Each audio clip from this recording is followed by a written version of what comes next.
এক ছিল ছোট্ট গ্রাম চাঁদপুর। গ্রামের শেষে একটা বড় ছিল, যেটা নিয়ে লোকজন বলতো ওখানে এক ডাইনির বাস। বহু বছর আগে এক নিষ্ঠুর ডাইনি ওই গাছের নিচে বসে মন্ত্র পড়তো।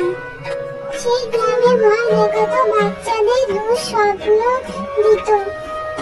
একদিন গ্রামের বুড়ো ঠাকুরমা তার মন্ত্র দিয়ে ডাইনিকে বটগাছের ভিতরে বন্দি করে দেয়।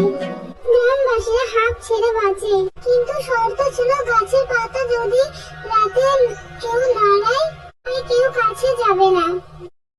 তিন বন্ধু রাহুল, প্রিয়ালি আর প্রিয়া তাদের সাহস দেখাতে ওই গাছের কাছে 12টায় যায়।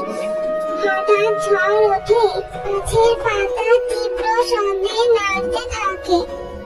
এক ভয়ঙ্কর ছায়া বেরিয়ে এসে বলল,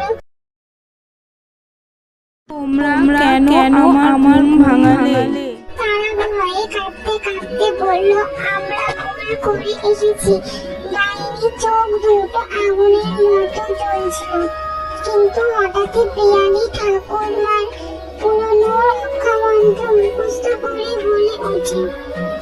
ডাইনির রূপ হঠাৎ মিলিয়ে যায়। সে বলল, তোমরা সাহসী কিন্তু মূর্খ নও, আর কখনো এদিকে এসো না। তারপর থেকে কেউ আর রাতে ওই গাছের ধারেও যায় না।